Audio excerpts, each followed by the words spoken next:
All right. What's up, guys? I hope you're doing well. I've been having network issues for some reason, trying to figure out why. I don't know if it's just because the place I moved into and my computer doesn't work with the Wi Fi or whatever the problem is, because I just keep dropping out. I have no idea why. I've went through and like updated all my drivers, did the whole restart the modem stuff. I don't know. I'm not a Wi Fi expert, but we'll give this another shot. See if I can stay online for more than 3 minutes. Anyways, continuing on the monetary policy report. This time talking about government spending. Even the Federal Reserve is talking about it not having diminishing returns, which shouldn't be much of a surprise. Which we shall go and check out. Make sure that. Let me make sure everything's going still. Yeah, it looks like it. Okay, so just from the title, basically government spending giving diminishing returns. So although these temporary policies continue to support the level of GDP, they have begun to unwind and are now likely imposing a drag on GDP growth as the effects of spending wane over time. And they talk about unemployment insurance, child tax credit, PPP, state and local government aids, loans and shit, grants. Um, yeah, all those programs that they did in 2020 trying to make them they're supposed to be temporary, and they're showing diminishing returns, especially as they're unwinding the programs themselves, to where they're not doing them anymore. But basically, these caused the federal deficit to surge to 15% of nominal GDP in fiscal 2020 and remain elevated at 12.5% in fiscal 2021. Here's just a graph of we have the federal tax receipts and then expenditures here, where the dots are the projected values or projected for 2022, right? So they're expecting a significant decrease because in expenditures because they're not those temporary programs are no longer supposed to be there, are supposed to be over. One of the things, unless there's more involved, which nothing comes to mind as of right now. Basically, the spread between expenditures and receipts. This is our deficit for the year, and also keep in mind that this is relative to percent of nominal GDP, and so it kind of makes it towards an apples to apples comparison, and where you're talking about things relative to the actual overall productivity of the economy as a whole, not necessarily like because if you throw just like numbers in there, it's kind of relative.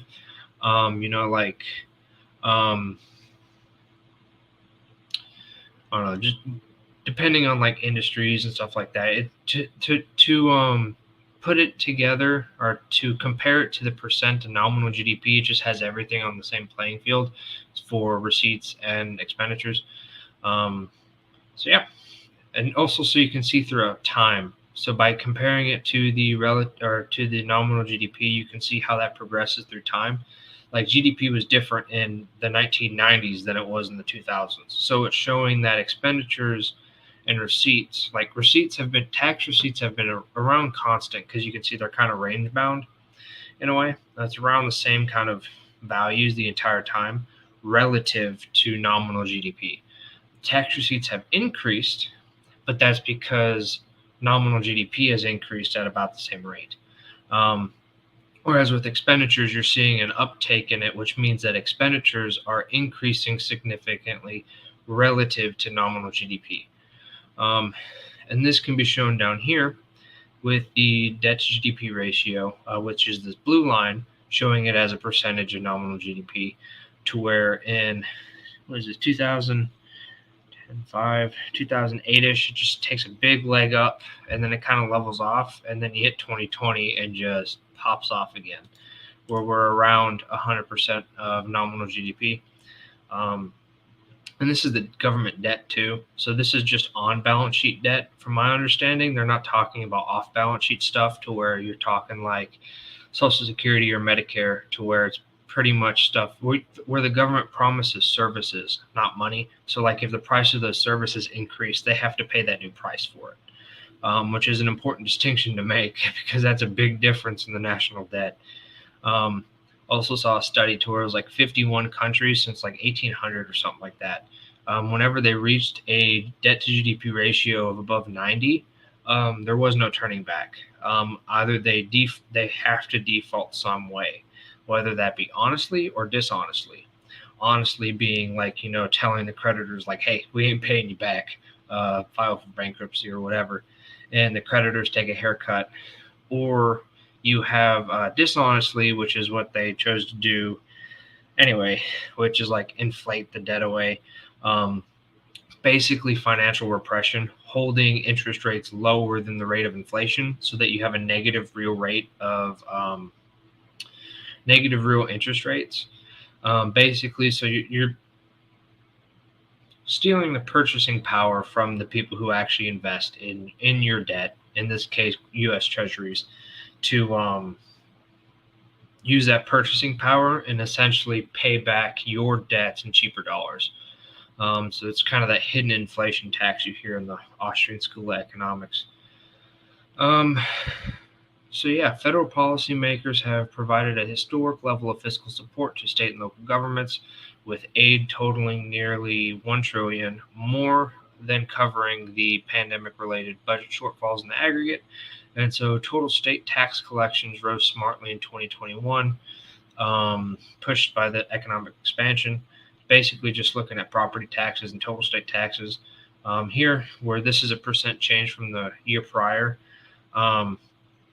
So this point up here where we have this big spike in total state taxes, not entirely sure how much merit or weighting, I guess you could put on that, because you're talking about the year prior to that was 2020 when everything was shut down. So naturally you're going to have a massive increase because you went from an extremely low base, at least relative to what you used to. And that's one thing you have to keep in mind when you're talking about these charts to where you're showing a change. Especially a percentage change where you're showing it's like all of it's relative to the year prior. So since everything was shut down in 2020 in this example, 25% from that lower base is going to be less than 20% or 25% from a much higher base where everything like before the pandemic. So yeah, there's that. Also, state and local government payroll employment. One of the things I thought was interesting was obviously you had a big decrease here where people were getting like laid off and stuff like that because they weren't necessary when everything was shut down. I was starting to see an uptick again. Always also thinking it's like, maybe even state and local government employment is dependent on the state of the economy, because you see in like the 2007, 2008 era where we had this recession, like the GFC, it's afterwards it starts to come back down again. And then I'm curious to maybe if like the pandemic in 2020 never happened, maybe if we'd see the same relative curve, which would be interesting to note. But I don't know, still pretty big difference in the millions of people, going from 20 million to 18.5. Pretty sharp decrease in employment. That's pretty much all I had for this one. So yeah, government deficit still projected to be positive. It's a big surprise there. Can't stop them from spending money. But let's see, I need to stop the share. So yeah, that's pretty much all for this one.